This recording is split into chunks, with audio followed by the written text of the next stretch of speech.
Hello and welcome to another bout of unboxing.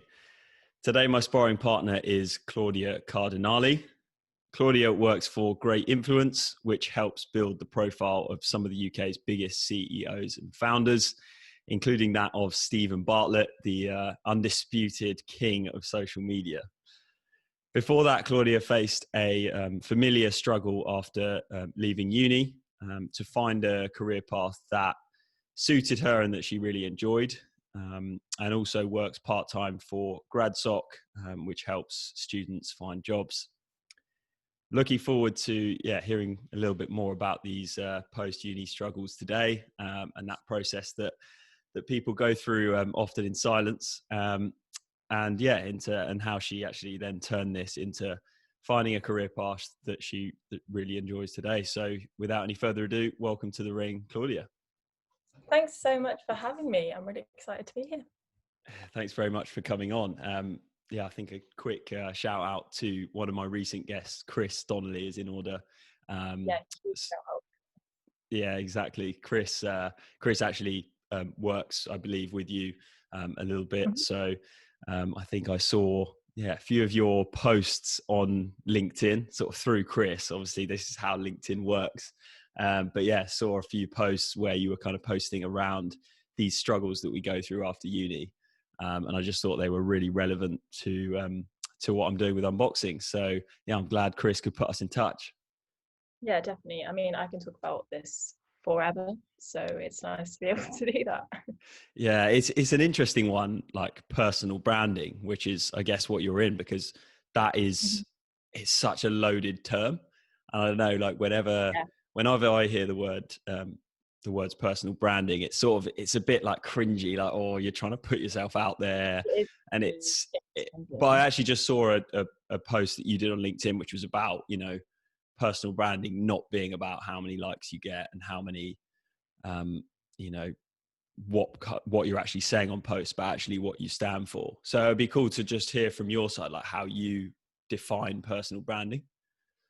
Yeah, for sure. So we've actually been having this conversation internally quite a bit at the moment, because exactly like you said, like personal branding is quite cringy as a concept, because I think the perception that people have of it is that you just talk about yourself and you have to take yourself really seriously, and like you basically think you're the shit, when in actual fact, like it's really not that at all. And everyone we work with has the complete opposite of that mentality. They just want to kind of share their story and help their business and inspire people. So I think it's definitely leaning more towards that now. I think typically you've had kind of people like Gary Vaynerchuk, who's very like outspoken in your face, and I think he's kind of attached himself to personal branding as a phrase, which is kind of annoying, because it's like that's what everyone thinks it is now. They think it's like this really bullshit in your face kind of thing that people have to do if they want to be good at business. But it's not. And I think LinkedIn as a platform in itself is definitely changing the way that people think about personal branding, because a lot of what people are sharing is times they've messed up or times they've made mistakes, or their kind of story from when they first started to now. And I think it's actually a really positive thing, because people are starting to see a different side to people that isn't this kind of like professional business person all the time, like always on. It's now leaning more towards kind of like actual real people and how they've got to where they are. Yeah, I really agree, actually. I just, from my own personal experiences with Instagram specifically versus LinkedIn, like Instagram, it's just been interesting actually doing like unboxing content on both of those platforms, and what kind of gets more interaction, starts more of a conversation. And I find that Instagram is such a shallow platform where it's very easy to, like, everyone is consuming content in like literally bite-sized 3 seconds, have a quick look and then move on. Whereas LinkedIn, you can actually tell a bit more of a story. So I really agree with you in that it's a lot easier to get across a more authentic and sort of meaningful message on there. So yeah, I really agree. So is LinkedIn the platform that you guys focus on pretty much like 100%, or do you look into other platforms and how you can leverage them as well? I would say it's mainly LinkedIn at the moment, just because of the kind of things that it allows us to do. But I do think personal branding is more than just LinkedIn. I think you can do it on Instagram. It's more what people are saying about you as well. I think it's building more of a reputation as opposed to building a LinkedIn influencer, if that makes sense. Yeah, I read, I can't remember where I read this once, but I thought it was a really good way of putting it. It's it said something about like Mona Lisa, the painting, like, is really well known on social media, even though she's not, posting the whole time, because like the reputation sort of speaks for itself almost. Yeah. So I think with these, like with influencer culture and trying to leverage social media, you can get lost in just focusing on like the posting, but actually having something that is really like worthwhile and that you stand for behind it, I guess, is actually the most important thing. Yeah, exactly. And I think at the moment that is probably easier to do on LinkedIn with meaning. That's not to diminish Instagram in any way. Like, I think the people that do that are honestly skilled in their own right. It's just a completely different way of getting your message across. And I think that's what's really exciting about LinkedIn, is that it's letting people put this kind of like disheveled version of themselves on a platform, whereas Instagram is your highlights, isn't it? Like, we're all guilty of it, and questions asked. Yeah. But LinkedIn, you can talk about like the bad stuff that's going on without feeling quite as judged, I think. Yeah. And that's something that you've done very well, I believe, which we'll probably get onto. But yeah, I was keen to get into your story and just, frame for the listeners, how you've got to where you are now. So it'd be cool to hear just your initial experiences sort of after leaving uni. I know you're not, that many years out from leaving uni anyway, but yeah, it'd be cool to just have a chat about those initial, because I know we both had quite a big struggle in those kind of initial 18 months, 2 years. So yeah, chat to me about that and how that went for you. Yeah, definitely. I think like I loved uni. Like, honestly, find a person that enjoyed uni more than me and you actually won't. Like, I had the best time, and I graduated from Leeds in 2017. Cried the whole of the last week. My mates were literally like, get a grip, because I just didn't want to leave because it was so much fun. But during my final year, I had the crisis I'm sure everyone goes through: what the hell am I going to do with the rest of my life? But and facing that crisis, I actually did nothing to kind of help myself. I thought about applying for grad schemes and didn't, because I didn't think that's really what I wanted to do. I pretended to go to the library with everyone and actually just sat there doing nothing. So yeah, it was kind of like I finished uni, moved back home after 4 years in Leeds, and I was just like, what the hell am I going to do now? So yeah, that was kind of like an absolute crisis for me. And I kind of thought I wanted to do marketing literally because I thought it sounded cool. Like, that is my real only defining reason. So yeah, I was just kind of thinking about that. I'd had a couple of brand ambassador roles at uni. I like the more kind of entrepreneurial side of things, I think, like handling my own time and stuff like that. But yeah, I ended up getting a job answering a phone, a hotline in a marketing agency. It was a 1-month contract, like that was it. And my job was to answer the phone if anyone rang. No one rang in the whole month. So I was literally sat at my desk, kind of twiddling my thumbs for the first week, until they eventually decided, because I was pestering them with so many questions, to train me as an account executive. So I just shadowed the current account executive at the time. We were working on the Budweiser account, which was really cool. And yeah, they eventually, after my pestering and questions, ended up offering me a contract.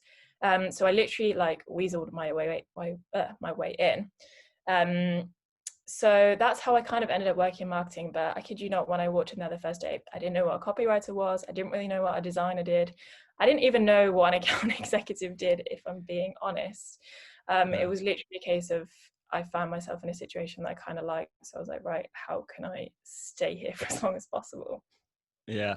It's interesting how you say, like, you sort of reached that crisis point like so early on, sort of call it I think you refer to it as the quarter life crisis. But do you think, and I went to a uni and had a kind of similar experience around like this panic of not knowing what to do and feeling like I should have my shit together really quickly. But how did you find it in terms of like your peer group and what they did you kind of feel like you were a bit in this kind of echo chamber where everyone was like going off and getting like these really good grad schemes Oh and yeah, jobs really quickly? massively. Like all my friends absolutely killed it at uni. Like they were smashing life, which, Loads you of know, internships. yeah, exactly. And like grad schemes, like massive grad schemes, L'Oreal, Virgin, Sky, all those kind of places. But I was just never really drawn to it. I Yeah. just like, yeah, I think you can kind of tell if you want to work somewhere like that. And I didn't have the drive to sit there and even fill out an application, let alone sit in a job for a couple of years. But there was so much pressure, and you feel like that's what you should do because everyone, like without exception, is doing that around you. Yep. Yeah, we spoke about this, I think, before in that that feeling of what you should do can be quite toxic, and I think the antidote or the best like antidote to that, I think, is trying to find more examples of people who are ahead of you doing different things that you do resonate with. But I think that can be quite tricky when, as you say, like literally, 80% plus are all, there's a crowd of people very sort of prominently in front of you, all moving in one Yeah. direction. It takes a lot of sort of confidence to not go down that path and look into sort of other avenues. So when you were in that situation, did you feel like there was many kind of role models that you could resonate with who'd gone down maybe a different path or taken the more entrepreneurial route? Not at all, to be completely honest. And like being an entrepreneur or even not doing a grad scheme was not really discussed or brought up, or I was even aware that anything else kind of existed. Like even the agency I worked for wasn't really like a massive international agency. We had big clients, but it wasn't well known. You wouldn't find it on like a list of jobs to apply for. You wouldn't find it at a careers fair necessarily. So Mm. how the hell do you find out about those companies? Like there's just no information, I don't think, short of like for you to go and look for those roles, it requires you to know what you want to do. I literally didn't know what I wanted to do. So it was a case of figuring out what I want to spend the rest of my life doing, and figuring out where I wanted to do it, which are not small decisions to make when you have very little information. No, completely. And I think, well, for me anyway, in hindsight, like I was exactly the same in that I was desperate for a grad scheme and I was applying to loads of different ones. And I remember getting to like the final day of the Heinz grad scheme and not getting it. And I thought it was like the worst day of my life. But looking back, I'm so glad that I didn't, just because I think as good as those grad schemes are, to be honest, I wonder how long I'd have lasted anyway on the Heinz grad scheme. Not long. And doing baked beans marketing. But looking back, I'm actually really glad that I didn't go like kind of do well on a kind of big path, Yeah. well lit It's path a like that. blessing in disguise, really, isn't it? It is, yeah, and these things definitely like happen for a reason. So it's difficult to sort of see it that way at the time, but I guess like whenever I speak to a recent graduate now, it's like, if don't like desperately try to like shape yourself into the person that's right for a job. Just kind of say what you'd authentically say, and if it's not right, then it's probably a good thing that you haven't got that job. Yeah, definitely. But I think like at the time, I literally thought my life was going to end unless I got the perfect job straight away. Like there was nothing, no two ways about it. Like I had to get the perfect job and help people and make loads of money and be creative and live in London and all those things that everyone seems to do when you leave uni. And I just thought there was no other alternative. There is. There is so many other alternatives, but you just don't really know about them until you're in that kind of desperate state of what am I going to do now.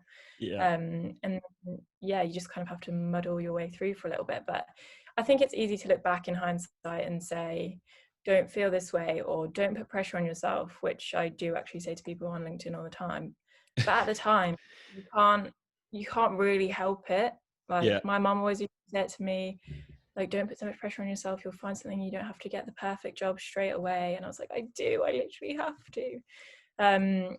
But it's just pulling yourself out of that mindset and realizing when you leave uni, you're like 21, 22, 23. Yeah. Like, take a breath. Yeah. Exactly. And it's not a race. And I think, yeah, it does feel like a race at the time. But I think it's a cool thing that, you know, you did have really high standards and you wanted the most out of yourself. Like, I think you could easily come out and just not be that bothered, like not have that high standards for yourself, and just you maybe settle in a job that you don't think is perfect. And I think that's something that we've like both had, is that we want it all. We want to like, you know, um, enjoy our jobs, like wake up excited every day and earn good Yeah. money. And I think, you know, I think that's a great outlook to have, and try and go after that, and want it all. And even though, as you say, like it's not a linear path to doing that, you're not going to land in it straight away, but holding that as like a lifelong or career long ambition, I think is a really good thing. And I mean, you know, I'm 5-6 years along the path and still working my way towards that, but it's definitely like Yeah. just the process of trying to do it is where it sort of becomes more meaningful, and you start kind of just enjoying your days more. Yeah. Okay, so yeah, I just wanted to like pick up where you were there in the marketing job. So that was like the first sort of proper job you got. Were you like really happy with that job, or were you kind of still questioning a little bit in terms of didn't feel like quite right? What was the next step after that?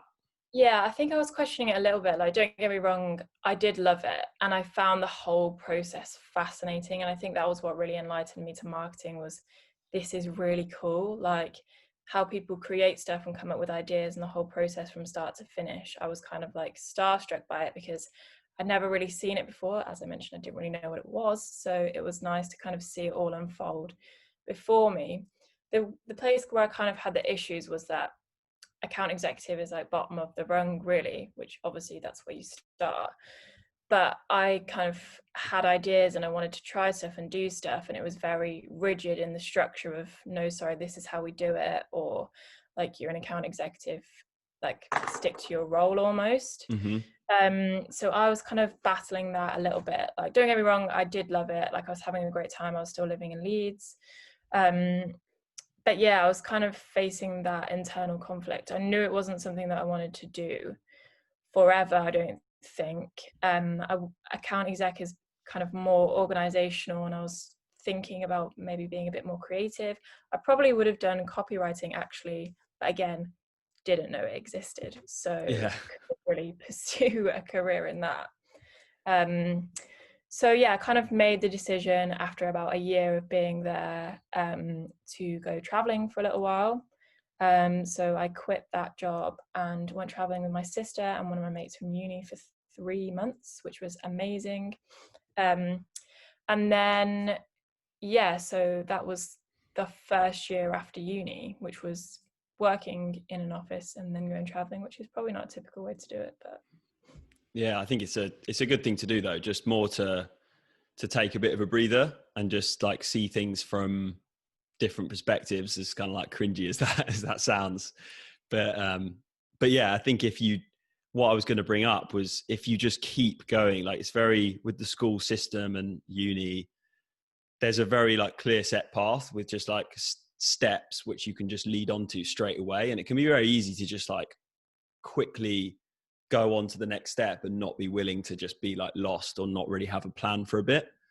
And I yeah. think that actually can prevent you from like exploring and actually like finding these different things that are out there that you mentioned. Like, because if you've already got like the internship lined up, then you've got the grad scheme lined up, then you've got the next year, there's no real time to like just, you know, be like lost around in the mud and finding like random jobs that are out there that you can potentially add value to, that you're actually like, oh, this actually is way more enjoyable. So I think there's some value in actually just being like lost, and even just having like no plan for a year when you're 23, but still having that like drive to do things and not just sit on the couch, I guess. Yeah, absolutely. I think it's so important. And I think like you kind of need time to try stuff out, exactly like you said. In fact, I think I saw your post about it the other day. You go from your GCSEs to your A levels to uni, and there's all this structure, and like you're kind of passing the buck onto the next thing and the next thing of what you're expected to do. And there's no pause for thought really of, is this actually what I want? Yeah. I actually studied English and philosophy for a year at Leeds because I didn't know what I wanted to do, and I liked English, was my mentality behind it. And then realized as soon as I got to uni, like I hated it. I was reading like 5 books, well, not reading 5 books a week, Yeah. and just like, why have I done this? But I didn't. I probably would have. So I should have dropped out of uni at the time. But again, it was, what am I going to do if I don't do this? So there's definitely something in like just taking a hot sec to like think about what you actually want to do. Mm. Yeah, interesting. So then so you came back from travels, and so how did it then pan out for you from there? I guess that was what, a year or two ago. Yeah, 2 years ago. Yeah. So yeah, I came back from traveling. My mum was actually ill, so I had to move home. And literally, I think we got back on the Friday, and by the following Wednesday, I was just working in like a local bar, which was a massive, massive kind of culture shock of living in Leeds for a year, kind of doing what I wanted, working in kind of a structured job. B, going traveling for 3 months where you literally do whatever the hell you want. And then all of a sudden I found myself back home where I just didn't want to be, Mm-hmm. working in a bar where at the time I just also didn't want to be. Like, it hadn't really fit into the idea of what I thought was going to happen. I've never really had a plan of what I wanted to do, more of like what I think the direction that I'll go in, but this just didn't really fit with the idea that I had of the direction of my life. So I was really, really dragging my feet about the whole situation and resenting the fact that I was living at home and working about. Yeah. Yeah, I can resonate with that as well. I remember actually working in a pub at what would have been about the same time as you, like having left uni. It was about kind of 8 months, 12 months after leaving, and just thinking I was like such a failure compared to everyone around me. But yeah, it's there was something that I wanted to kind of hone in on, which you brought up when we were speaking before, which was about how kind of you were in that kind of dragging your feet process, and it was all like, oh, why isn't the perfect job falling in my lap? But then it kind of shifted. So if you want to maybe talk about that and how you sort of broke out of that, like kind of just like complaining and sort of resenting it mindset. Yeah, for sure. So it definitely was not an overnight process. Let's start there. It was like, woke up one day and then suddenly. Yeah, literally, nope, sadly not. Yeah. It was kind of like, I don't really know what it was. It was more of just the feeling of, I can't be asked to feel like this anymore, because not that I was dreading going in, like I really enjoyed it. I worked with amazing people and it was like a lovely job if that's what you want. But because I think I wanted way more out of the situation, like I wanted to be doing something really impactful and helpful, and I didn't feel like that was it. But I think it was just a case of like, this is what I have to do right now. This is where I am. Everything that I've kind of done up to this point has led me to here. So I really think it is just a case of like, it's okay to be doing this. And like, looking back now, that job has actually helped me so much with my confidence, like with meeting people, with just hard work as well. I worked really hard. Like I didn't see a weekend for like 3 months at one point. I would wake up, be in work for 8, come home at 5 for half an hour, watch half an episode of Suits, and then go back for another 5 hours. So it was like really hard work. But I think it was just a case of, this is where I am right now, and just get on board with it, because eventually things will change. It's not going to be like this forever. And I'm going to make sure that it's not like this forever, but this is what's happening at the moment, and that's actually okay. Yeah. Yeah, completely. It's, yeah, as you say, like it's really difficult to have that mindset at the time, and it's a lot easier to like look back in hindsight and have that mindset. But yeah, just trying to tell yourself that there's no race, there's no rush, and that like it will get better is really important. So how long were you working at the bar for, and then how ultimately did you sort of transition away from that? Yeah, so I worked there for like about 8 or 9 months. And if I'm being completely honest, like by the end of it, I absolutely loved it. Like it was such a great job. I met so many great people. Actually, I found my passion here. Yeah, well, kind of, to a certain extent. What kind of bar was it? Was it like a? It was a coffee and gin bar. Okay, So it was like nice. literally anything and everything. So yeah, it was like quite sophist, and it was local as well. So I like it was actually really nice, really nice to meet people that lived near. Like it was lovely. Not forever, but lovely all the same. Yeah. Yeah, I kind of got to the end of that. I think I said this to you before. I got a job in a call center for 2 weeks. So you Just because took I was you like, I took need the something. job in the call center over this like lovely coffee and gin bar. Yeah, well, I was just thinking like I need some kind of office experience to ease me Yeah. back in the process. I was like, I'll give it a go. Yeah. Anyway, my job for those 2 weeks was to ring every single KFC in the UK and ask them if they'd got the right marketing materials or whatever the shit it was. Honestly, by the end of it, I was like, right, I never want to go back into an office ever again. So that traumatized me. So I went back to the bar actually after that for maybe Right. like 3 weeks. Like Yeah. this life is just not for me. And I actually think that was a good reminder of, I think it's all, grass is always greener, isn't it? When I was in an office, I was like, I don't want to be doing this. And then when I was in a bar, I was like, get me back to the office. So it was just one of those sticky situations. Yeah. But yeah, so I came back to the bar and then eventually got a digital marketing internship with a private healthcare company. So that was kind of like the transition really back into the proper working world. And again, like that was really great. Every job I've had has been like, it's all been kind of marketing themed, I guess, but it's been in really different industries. So I went from Budweiser, which is very kind of corporate, to this private healthcare company, it was a team of 5 of us, so it was really small. And I had quite a lot of responsibility from early on, and I was basically interviewing doctors and surgeons and ophthalmologists, which I learned on the job, which is an eye doctor, and kind of filming and videoing them for content for their social media. So I was going to like Harley Street in London to kind of interview surgeons about nothing that I knew about. I lived with a medical uni, so I was like thinking I was the Right. shit basically. Yeah. But yeah, it was just again a real eye opener, and it taught me how to communicate with different types of people. Like, this is generalizing massively, but they were all quite reserved and not used to being on camera and that kind of thing. So it was just kind of dealing with different situations and how to get the best out of people, really, which is actually really important in my job now, which I didn't realize at the time. So I think throughout every role that I've done, I've picked up different skills without knowing how useful they would be in the future. For sure. Yeah. I think that's something that, again, like the more you just explore around and different things that you try, you learn like what you're good at, and also like you learn what you're bad at and what you want to sort of cut out more, and also what you want to do more of. So it's kind of like a step-by-step process to sort of narrowing down what you do really want to focus on and do.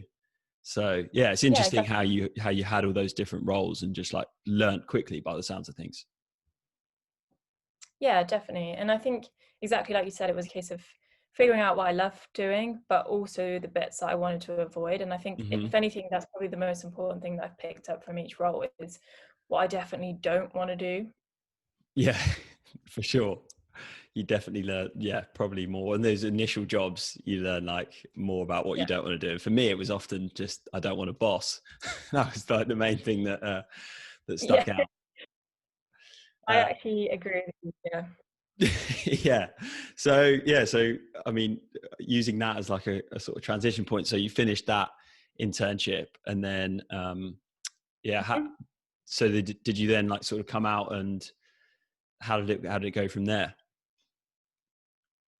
Yeah, so someone I knew from uni started up the grad soc, and I was kind of helping out because I really believed in what they were doing. So I was just helping out with what I could at the start, and then eventually um, they got funding so I could start on a salary, and yeah, ended up working there for about a year, which was absolutely great. Literally loved every second of it. Worked with great people. Got to go back to unis and stuff, which was really all I wanted to do. Like the first 2 years of uni, I was just like, I just want to go back. um, so that was really great. And like, again, I was now in a position where it was a really small team. I was head of hype, so basically head of marketing. Cool title, And that. yeah, exactly like you said. Yeah, literally, I get so many, used to get so many funny messages from people on LinkedIn saying that they loved the head of hype. Yeah. But yeah, so this, I think the grad talk was like the first job where I actually thought this is really what I want to do. Like, exactly, it was helping people who had finished uni and didn't know what they want to do, which is something that I feel and felt really strongly about. Just kind of easing that transition of having the best time ever, not thinking about any responsibilities, to suddenly being hit by a bus, aka the real world. So yeah, it was great, and I learned so much, especially about how motivated I could be with work. Because I think like when you're working in, well, I mean, I don't know because I've not really done it, but I think the bigger corporate jobs, it's kind of like you've got this structure, you've got your tasks to hand in at the end of the day, you know what you've got to do, you can kind of clock off at 5 or 6 or whatever. Whereas I think I was now working for a really small business, for something that I really truly believed in. So it wasn't a case of like, oh, it's 5 o'clock, like gonna clock off now. It was a case of like always, if not working at it, always thinking about it and trying to improve Mm. it and speaking to students and figuring out what they were going through. So I think it was like, again, another transition from like one world into a completely different world, and understanding what I was capable of, I think, which I hadn't really, in fact, probably realized up until that point. Yeah, I definitely know what you mean. Like, as it, when I was at uni, I even had that with my uni work. I was similar to you, that I did a subject, I did biology, which was just literally like, did it okay in A levels, so just picked it, and apparently it sounds Yeah. good.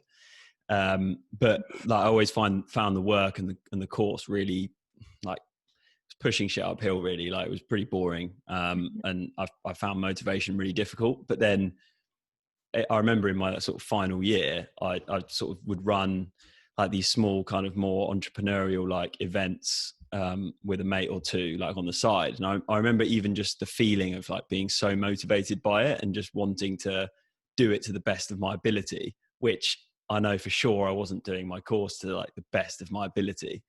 And that, 100%. and yeah, exactly. And that just like made me think, like, surely it makes more sense to be in that kind of mindset, like going forward with my career, even though everything was telling me that my course was the all important thing, and like the little events that I'd be running on the side were just like pointless and no one really cares about them.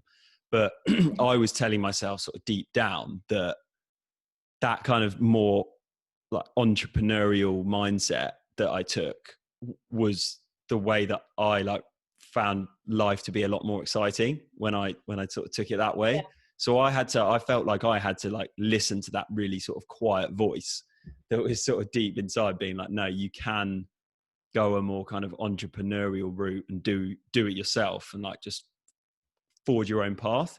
But there was so many voices and pressures that were saying like, don't listen to those and just like follow this more beaten path and like what you should do.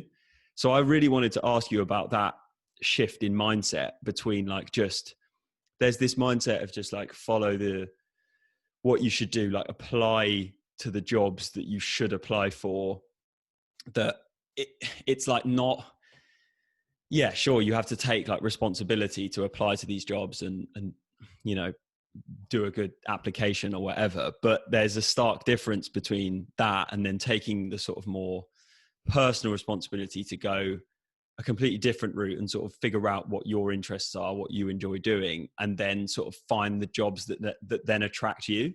So Yeah.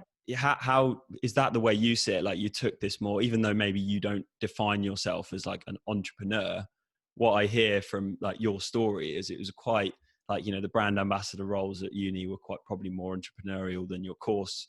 And so actually you were sort of stepping into this more entrepreneurial mindset, to like carve your path in with your career. Yeah, definitely. And I think, quickly going back to uni, so I haven't actually spoke about it on LinkedIn, but I got a 2-2 at uni. by 1 mark if anyone cares, but still. Um, That's got to be a post. That's great vulnerability, isn't it? I haven't quite brought myself to post about it yet, but I will. So yeah, I got a 2-2 at uni, not because I didn't love my degree. I studied international relations and I loved it. I would talk everyone's ear off about it. But writing essays was just not for me. And I think when you leave uni, you're pretty much defined by what you get. You're defined by your first, or you're defined by your 2-1.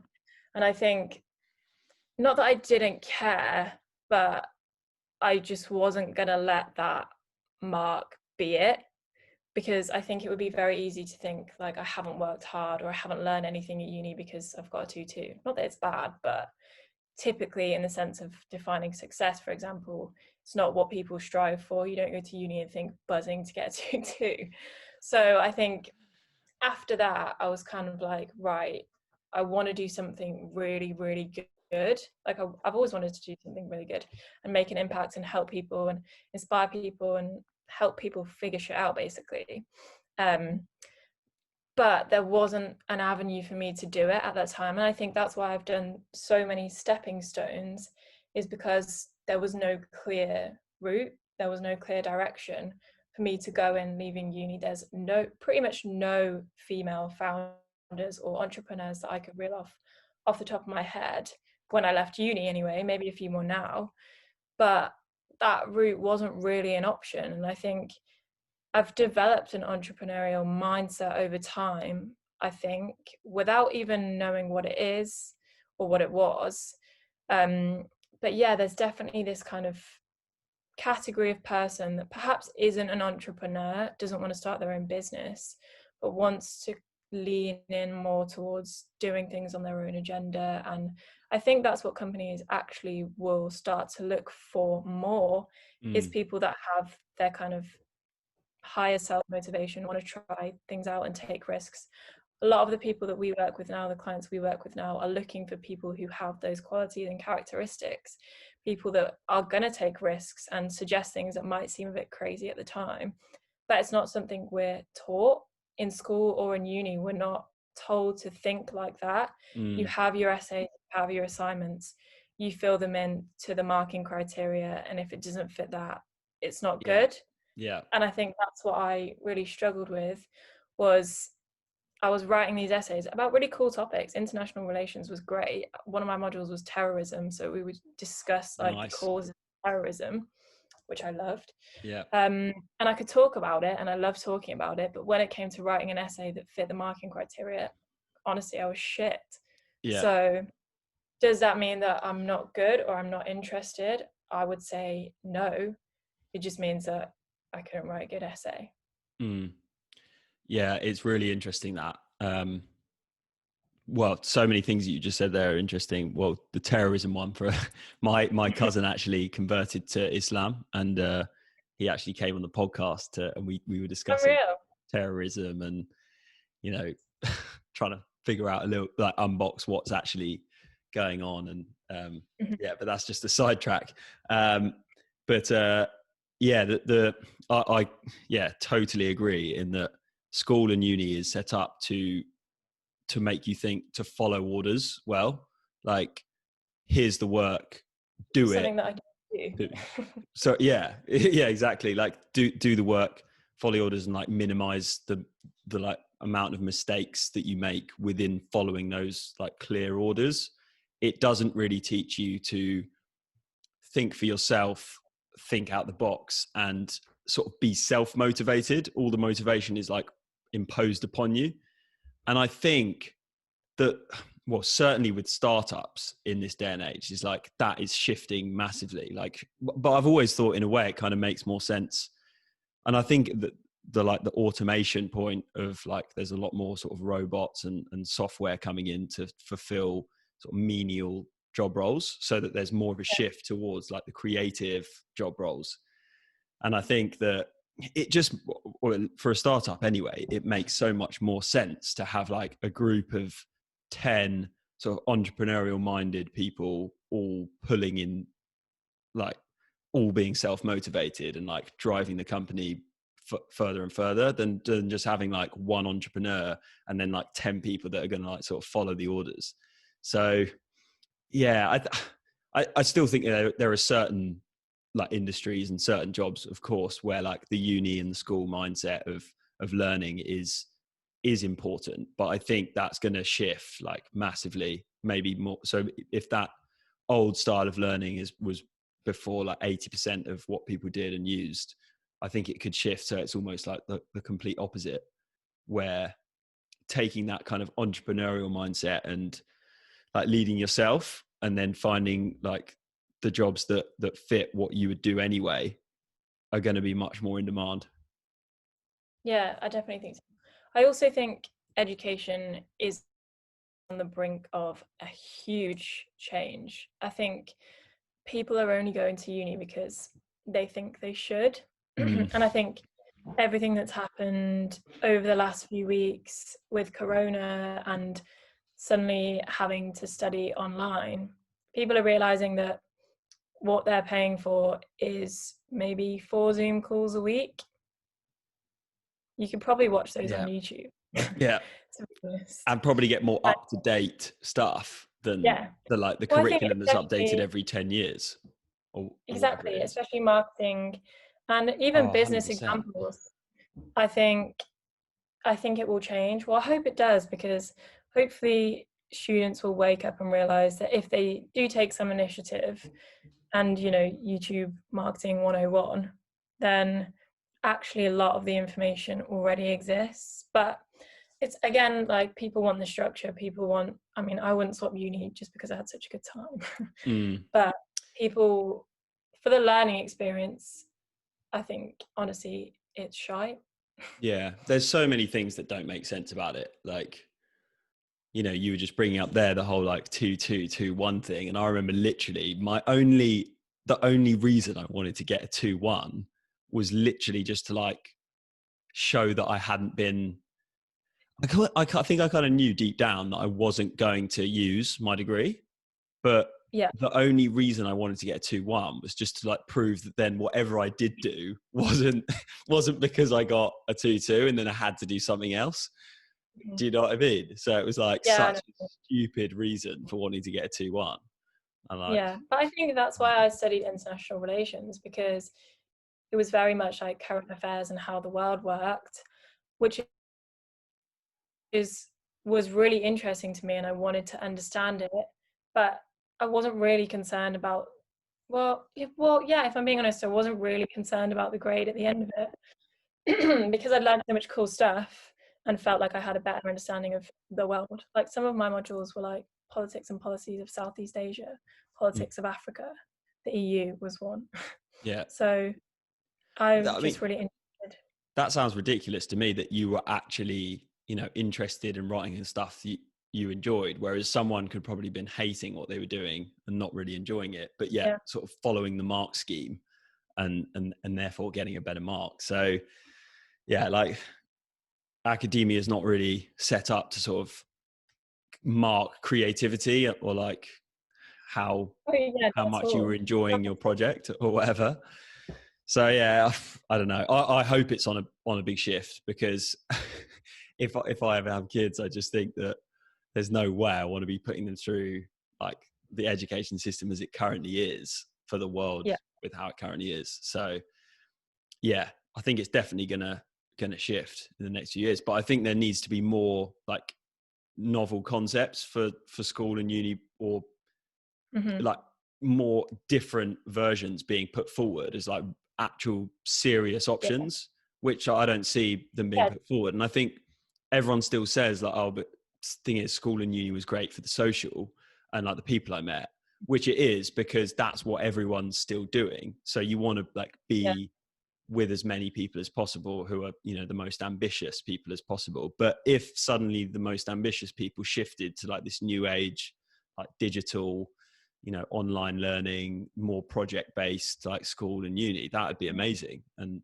who knows what that could bring. So yeah, hopefully we see some shifts in that space.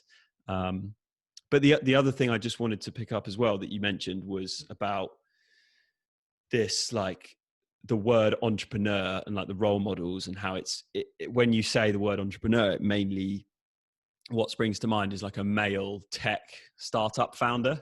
And that can almost give, and I did a post about this the other day, which was based on a conversation we had, which was about how like that word entrepreneur like may have even deterred someone like you from trying to be more entrepreneurial, because like you didn't feel like the role models were in line with who you were as a person. So what were your thoughts on that? I think it's a really weird one, because when I was at uni and when I left uni, I didn't think that I was going to become entrepreneurial or be an entrepreneur. I'd never really thought about starting my own business because I never seen a woman do that, if that makes sense, or not. Like, it wasn't commonly known. Like, me and my mates didn't sit around thinking like, who's this cool chick that's just started her own business, as I'm sure guys probably actually do, because there's so many more people in that space of starting their own business and being successful because of it. Whereas I think as a girl, it's not really on the agenda of things that you talk about. So I think having more role models, female role models in particular, would be really, really useful and helpful for everyone. And I think, don't get me wrong, I think it's happening more now. I think there are a lot more female role models kind of emerging, a lot of them in the fitness industry, which is cool. But I think having female entrepreneurs in the tech space or in any other space, as a matter of fact, would be so helpful, so helpful. In fact, I've got a couple of kind of role models, I guess, that I've discovered over the last few weeks that would be good to share. Awesome. Just for anyone listening. Definitely. Who is lacking at the moment. So Katie Leeson is definitely one. She is the MD of Social Chain at the moment. She kind of put herself in this place because same situation as a lot of girls. She didn't have that role model when she was younger. So she's kind of made every effort to become one, which I think is really cool. There's also Selena Boyd, who founded the Coco Girl mag, which is the first magazine for young Black girls, again because there were no kind of role models in that space. Consistent theme occurring here. And then we've got Carrie Rose, who's a founder of Rise at 7, which is a pretty badass SEO agency, which has just gone mental over the past few months. I think she's about 26 or 27 as well, which is a rarity. Like, it's so rare. There's a lot of guys, I think, that are like typical young entrepreneurs, but you don't really see it for women. Yeah, that is really cool. Sorry, was there another one that you wanted to say there? So just a couple more. AOC, who is Alexandria Ocasio-Cortez, the American politician. Now she is smashing it. Sorry, I'm losing my voice. Because kind of similarly to what we've talked about, she worked in a bar and now she's literally like known internationally for killing it in America. Yeah. And I think she's a great one for a lot of people because she's literally like an unstoppable force. She's forged her way into the political world and is just unrelenting and is very, very real as well. Like, she's probably the realest politician that you can get. She's come from like a working class family and worked her way up. And then also Florence Given, if you haven't stalked her on Insta, I definitely recommend doing so. Basically telling everyone to dump their boyfriends, which I could really get on board with. Nice. So that's just a few. I think I won't show that to my girlfriend then. I'll just have a look myself. Yeah, keep that one hidden. No, it's cool. I think the key point being as well is that like not just necessarily like these like, one way to frame it would be like, oh, it's great to see that these girls are like stepping into the roles that guys do, but more actually they're just like being themselves and they're good at what they do.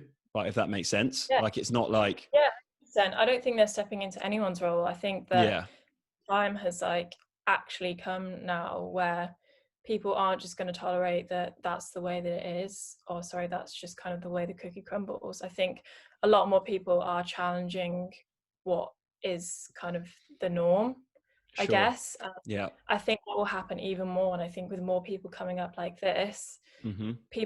girls will have those role models to aspire to, and I think it's so important Yeah. because it kind of like determines the route to success, I guess. If you can see that someone else has done it and proved that it works, it gives you a direction at least. Like, I think that's all that people want leaving uni, is like, you have to know exactly what you want to do, but you kind of have to have Mm. at least a direction.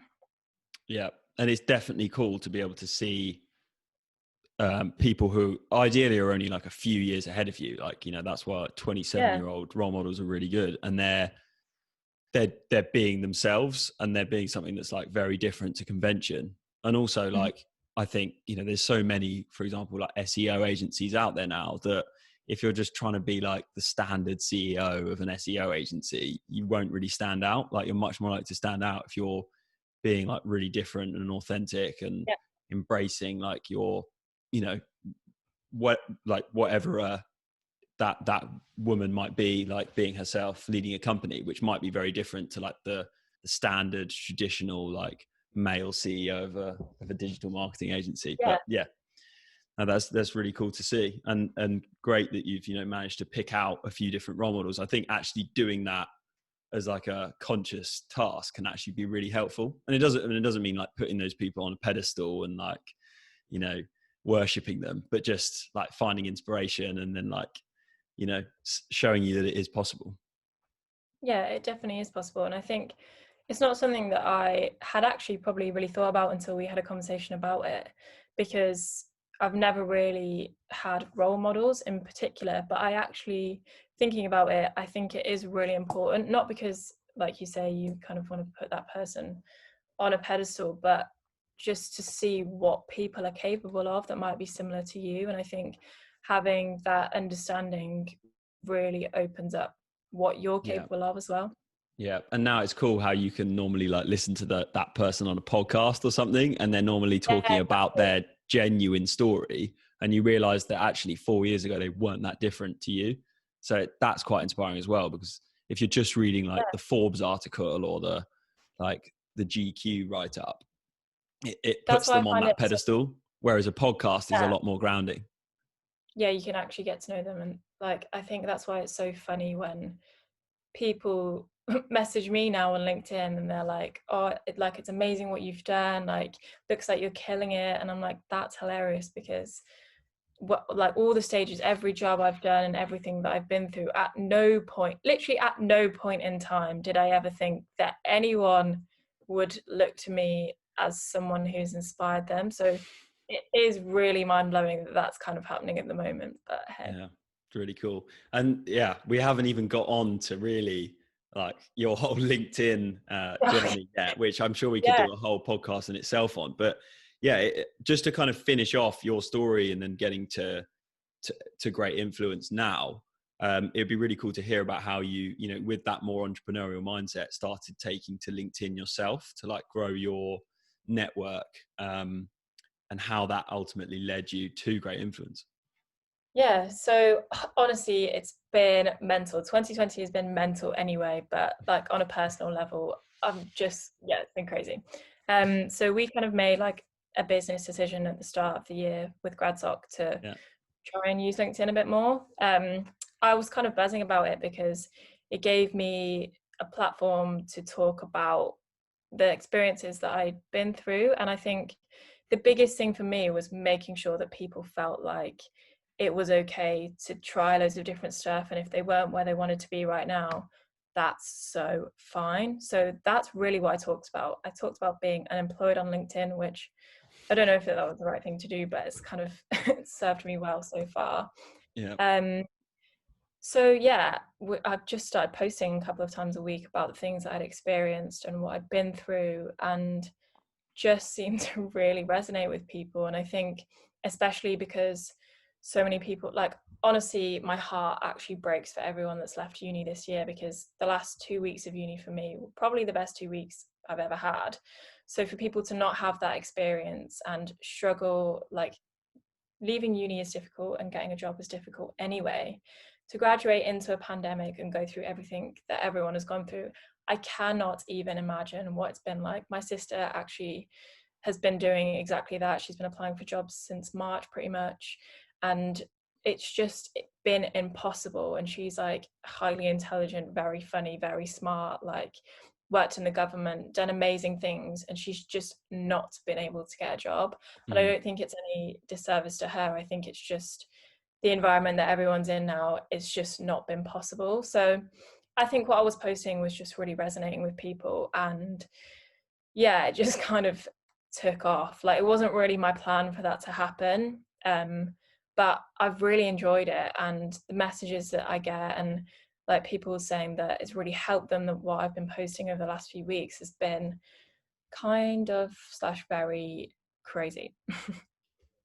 Yeah, and it's I think it's so cool that you can actually put out as we spoke about at the start, like a genuine and authentic message that does help people. And it's clear that like you wanting to help people that have been in your shoes and are struggling is kind of clear, and that shines through, which is really cool. And I guess I was also just quite keen to hear your thoughts a little bit more on like LinkedIn as a platform. And obviously it's a weird one because it's been around for quite a while. Like I remember using it when I was like in my last year at uni, but I don't know whether it's just me and my experience of it, but it feels like this year it's really taken like a step on as a platform, and like people are building their network a lot more with it, and like posting more. So interested to hear like your thoughts on it, like as a platform this year, and how it then might change like as more people clock on to like,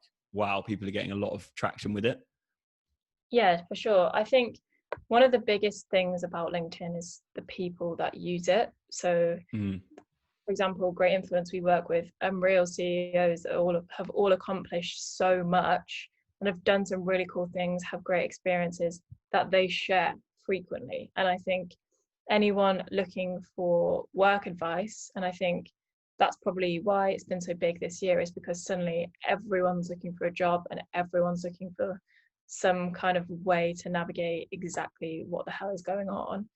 And I think LinkedIn has kind of been that like olive branch in a sense, because it's a way to contact and get in touch with people about work and network. I think has been the biggest thing for me, irrelevant of even posting on LinkedIn. Like, I've had some unreal conversations with some insane people all over the world as well, not just in the UK, like people in America as well, which has been surreal almost. And I think people have kind of cottoned on to the fact that you can directly message a CEO and they can reply within 2 minutes, which is insane.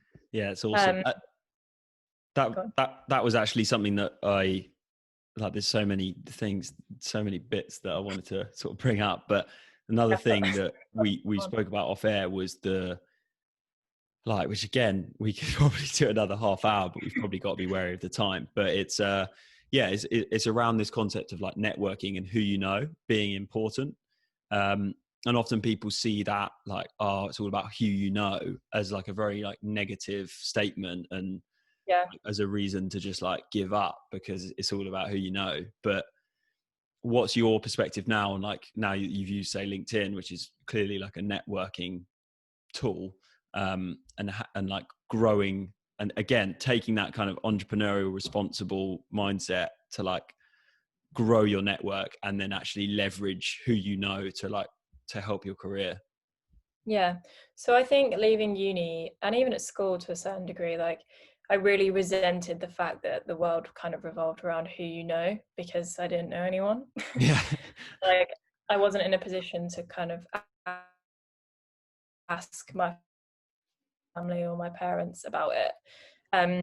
So I think I was getting really annoyed with that. It's just kind of how the world worked. And yeah, it really did piss me off that if your family friend or your parents knew someone that knew someone at a massive company, you just got an internship.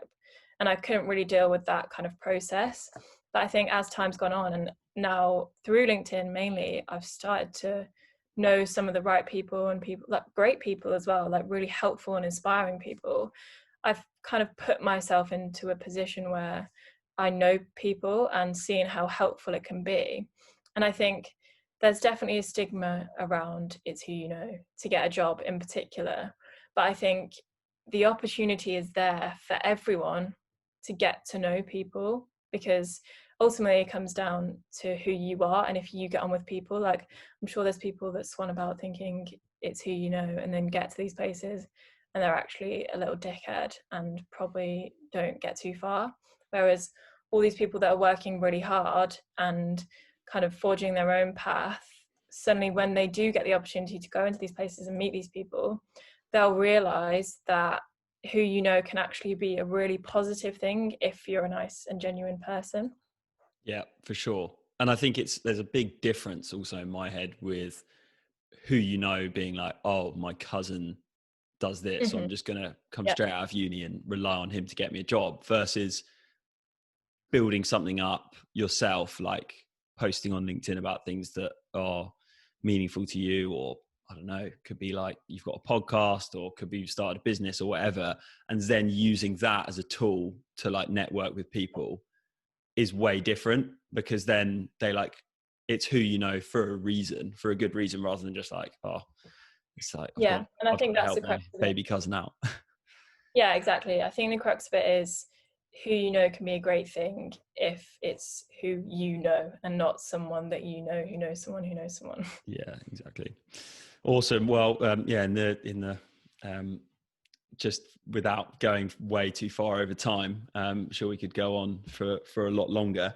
Yeah, it'd be cool to just dive into the final round now of the bout, and yeah, throw a couple of questions at you that yeah might catch you out a little bit. Actually, the first one that I've written down might catch you out, so we'll see we'll see how you get on. So yeah, my first one is just sort of going on with the branding of the show. What's like something out the box that you've heard in your life? Like it could be a concept or it could be a piece of advice that's like so anti-conventional wisdom, but you found it to be really useful, or you've really taken it on board. You think of something along those lines? God. That is quite. I probably should have allowed you to think about that one for a bit, but No, it's fine. I think probably something that I try and live by is to have absolutely no plan whatsoever, which I think is probably very anti anything that everyone tells you. Because if you don't plan, like my only plan is to have a good time and learn loads of stuff. Like really, that's all I want to do over the next few years. And anything that happens within that realm is great. Anything, like I don't have a plan of when I want to get married, if I want to have kids, what time I want, like a certain point that I want to be making X amount of money. Like I haven't thought about any of that stuff whatsoever. As long as I'm having a good time and I'm learning stuff, cool. yeah, sort of like a more process orientated mindset. Yeah, And exactly. that it's that big one, like I've been thinking about quite a lot recently. It's like expectation is like when expectation levels are really high, it often leads to you just feeling worse, like just as by default. So yeah, I think there's a difference between like wanting the best but not expecting it. So I think yeah, that's a really good one. Thought well on the spot there. Second question is, could go for a couple of different ones here, but I'm going to go for, what is your definition of success now? It's a cringy one, but it's kind of no, it's needed. a hard one actually. Yeah. I think success really, again, without getting into cringe realms, is whatever you want it to be. Because if your success is getting a first at uni, that's literally no problem with that whatsoever, because it's what you've made it out to be. If your success is having a good time, also fine. If your success is visiting every single country in the world, that's your version of success, and just roll with that and don't let anyone else define it for you, I think. Yeah, but then if you had to define your own, my success, what's I think that? it would just be like my own success is just like, God, I think learning as much as possible. Like I just want to know everything there is to know about as many people and as many things, so I don't think I'll ever be successful because you can't know everything. But as long as I'm heading in that direction, constantly like pushing the boundaries of like what you can do and not sort of standing still. Yeah, that's probably the way to put it.